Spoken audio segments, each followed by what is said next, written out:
Chapitre 253, Lumière de Pasasang Woun n'a pas répondu à l'appel d'Hégémonia car il savait qu'elle ne s'adressait pas réellement à lui. C'était simplement une réprimande. Elle doit vouloir me demander comment j'ai fait. Dans le monde perdu, sauter était en effet une compétence puissante. Parce que cela nécessitait un investissement dans de petites zones liées au vent et au flux, utiliser skip signifiait abandonner les compétences de mouvement qui nécessitaient des petites zones similaires. Bien que sauter lui-même puisse être utilisé comme compétence de mouvement, il n'était pas considéré comme efficace en raison de sa consommation de points de foi relativement élevée. Néanmoins, même en prenant en compte le sacrifice d'une compétence de mouvement, skip était une capacité très puissante. Dans le jeu The Lost World, s'il était bien utilisé, il était extrêmement puissant dans les combats entre les corps de la hiérophanie, et maintenant, Skip est encore plus puissant. Quand Hégémonia a utilisé Skip pour la première fois, Woun n'a pas pu s'empêcher d'être surpris. Comme tout était sauté, sauf le moment où l'on brandissait l'épée, il était quasiment impossible de se défendre ou de contre-attaquer. Si un autre joueur était à ma place, serait-il capable de bloquer l'attaque d'Hégémonia? D'autres joueurs le sauraient également. Ignorer et le choisiraient probablement assez souvent. Cependant, personne d'autre n'avait des compétences comparables à celles d'Hégémonia.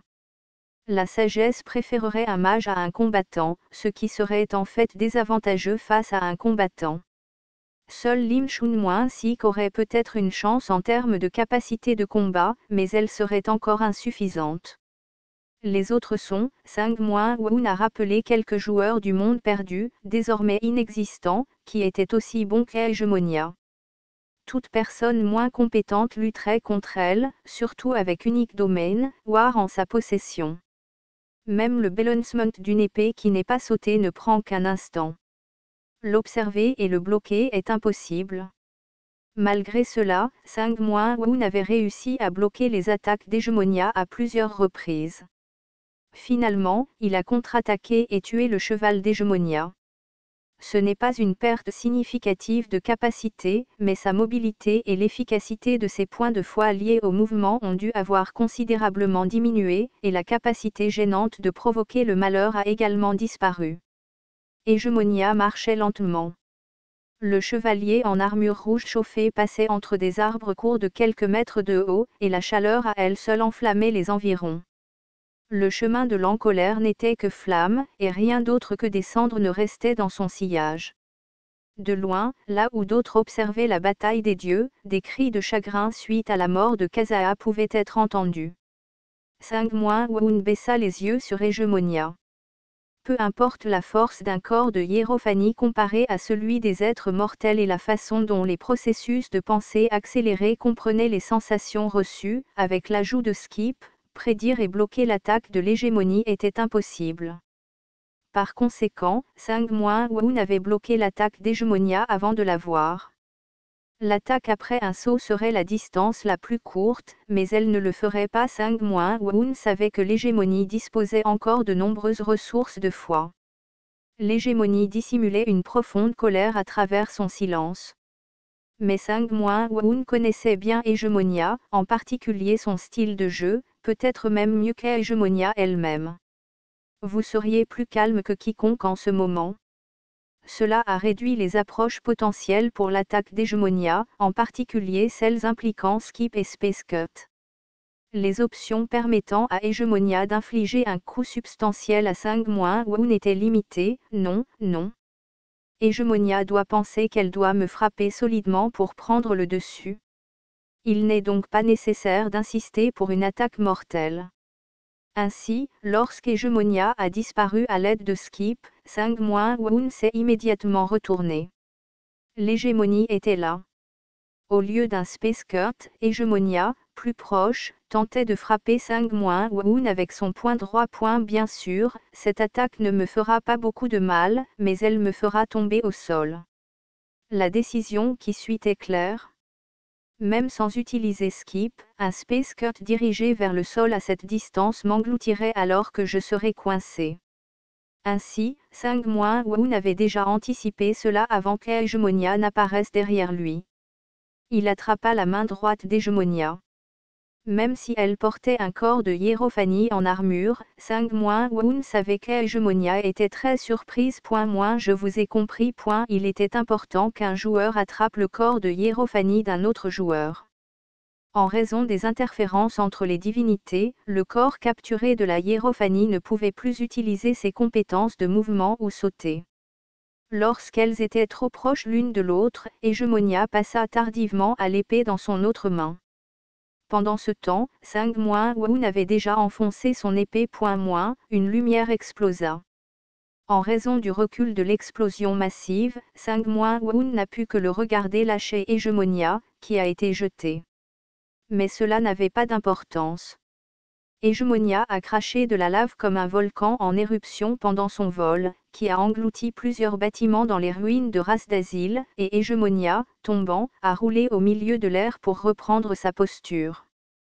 Puis elle bloqua la lave venant d'elle-même avec ses mains. Woon réalisa qu'Hégémonia avait reconnu son talent pour la première fois. La compétence utilisée par Woon s'appelait lumière de passe.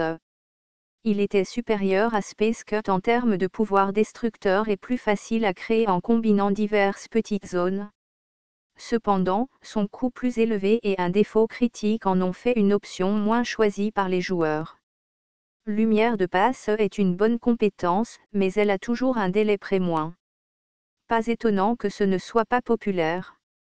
Les joueurs sous-évaluaient généralement les compétences avec des retards, que ce soit avant ou après, car ils laissaient une porte ouverte aux contre-attaques. Ils offraient des rendements élevés mais étaient en fin de compte des compétences à haut risque et à haut risque. Par conséquent, les joueurs préféraient Space Cut, qui était une compétence d'attaque puissante qui pouvait être utilisée instantanément, même si Light of Pass était plus forte. Woon préférait également généralement Space Cut, mais cette fois, c'était différent. La première raison était son désir de laisser une forte impression sur Hégémonia par l'imprévisibilité, et la seconde était son intention de maximiser l'efficacité en raison des points de foi restant limités. Du coup, Woon a posé le contact comme condition d'utilisation de Light of Pass. Cette condition était plus difficile que de couper avec une épée, qui impliquait l'utilisation d'un outil. Même ainsi, cela ne peut pas mettre fin aux choses d'un seul coup. Hégémonia avait déjà sauté le processus de récupération. Pensa Woon en regardant Hégémonia. Comme prévu, tout cela ressemble beaucoup au jeu. Après être devenu un dieu, Woon a appris les épées et le combat grâce aux temps abondants et incontournables qu'il a dû vivre. Bien sûr, apprendre directement de quelqu'un pouvait porter atteinte à la dignité d'un dieu, donc généralement, Woon apprenait indirectement, ou plus précisément, il utilisait toutes les ressources de reconnaissance qu'un dieu possédait et observait des instructeurs d'escrime qualifiés manipulant des épées et des combattants s'engageant dans le combat pour apprendre leurs méthodes. S'il avait été un mortel, son apprentissage aurait eu des limites, mais comprendre et imiter les styles n'était pas une tâche importante avec les capacités d'un dieu. De plus, une fois atteint un certain niveau, il pouvait même discuter de sujets liés aux guerriers légendaires comme la Krak, ce qui était une expérience agréable pour Woon. Mais à mesure que Woon en apprenait davantage sur de telles batailles, il réalisa qu'il manquait quelque chose. Après tout, c'est un combat de mortels. Les êtres qui saignaient moururent une fois que tout leur sang fut vidé. Cependant, les dieux, à savoir les joueurs, n'étaient pas les mêmes. Le sang versé était proportionnel à la quantité de points de foi consommés, et même s'ils ne pouvaient pas saigner indéfiniment, ils ne mouraient pas d'un cœur poignardé ou d'une tête fendue. Ce n'est pas différent d'un jeu? Il n'y a pas de blessure mortelle qui pourrait coûter une vie. C'est juste que les points de foi sont la barre de HP. Hégémonia chargea à nouveau. Plus rapide et plus intense qu'avant. Alors que Space Cut éclatait, l'espace se tordait, la vue déformée et la lumière réfractée, teignant le monde de couleurs vives inédites avant de se remettre lentement des bords. Hégémonia a alors dit impossible, moins que voulez-vous dire, dans le prochain échange, l'attaque de l'hégémonie a coupé les limites des ruines de Ras d'Azil. Woon a reconnu la proximité de l'attaque. Hégémonia était toujours consciente de son objectif en combattant 5-Woun. Peu importe à quel point vous utilisez cette compétence, à un tel point, cette compétence, ne faites pas l'idiot. Vous utilisez Future Sight. 5-Woun admirez les inférences pointues d'Hégémonia. Je pensais que vous ne le saviez pas. Rien d'autre n'aurait de sens. La compétence que 5-Woun utilisait était connue sous le nom de Future Sight. Comme son nom l'indique, il lisait l'avenir, mais seulement quelques secondes à l'avance. Dans le jeu The Lost World, il s'agissait simplement de la possibilité de voir les choix immédiats de compétences, les directions de mouvement et les fenêtres indiquant l'emplacement actuel des autres joueurs. Observez. De telles capacités de reconnaissance n'étaient pas bien considérées. Même à un faible niveau, il existait des moyens moins coûteux d'utiliser la reconnaissance, et les joueurs estimaient qu'obtenir momentanément des informations spécifiques n'était pas particulièrement utile. Comparé à des compétences comme Space Kurt, qui étaient inévitables même lorsqu'elles étaient connues, Future Sight semblait moins utile. Bien sûr, si l'adversaire avait une carte cachée, Future Sight pourrait être précieux, mais généralement, il n'y aurait aucun secret significatif jusqu'à la fin du jeu. Mais 5-Woun ne visait pas cela. Sa conviction était que même si Future Sight était inutile dans le monde perdu, ce serait différent maintenant. Mais alors qu'entendez-vous par impossible ? Voir l'avenir et le contrer, même avec Future Sight, cela ne peut pas être si spécifique. C'est pourquoi c'est impossible. L'hégémonie avait raison. Malgré quelques différences d'équilibrage entre le monde perdu et ce monde, l'essence était la même.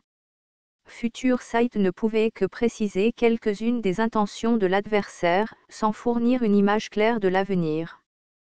Par exemple, si Hégémonia était devant lui, 5-Woun pourrait apprendre qu'elle balancerait son épée, mais pas si elle viendrait d'en haut, d'en bas ou d'un côté ou de l'autre. 5-Woun a dû le prédire lui-même. Mais ça suffit. Si je peux réduire des dizaines de possibilités à quelques-unes seulement, je peux les bloquer. Arrêtez ces bêtises.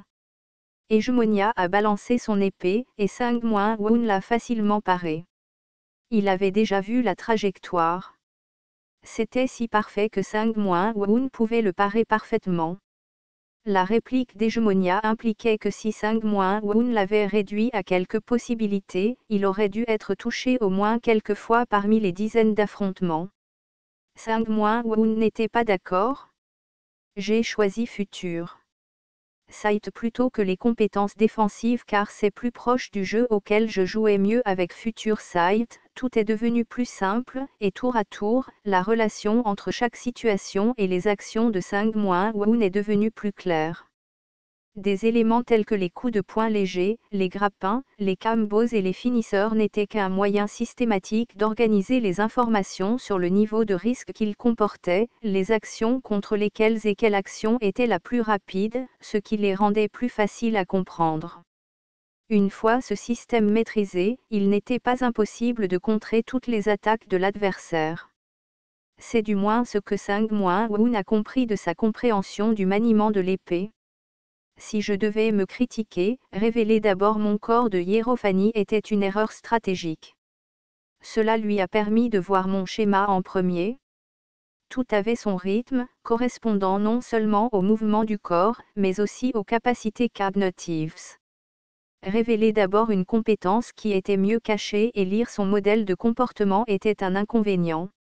Maintenant, 5-Woun pensait avoir en grande partie compris le modèle d'Hégémonia. Il y a plus que je veux confirmer, mais cela suffit. 5-Woun a lancé sa contre-attaque. Son épée frappa plusieurs fois. L'hégémonie dut bloquer les attaques tout en consommant sa divinité. Même sans aucune compétence spécifique utilisée, une épée brandie par un dieu était une masse de divinité en soi. Un apôtre, sans parler d'un mortel, serait dévasté, surtout compte tenu du niveau de divinité de 5-Woun.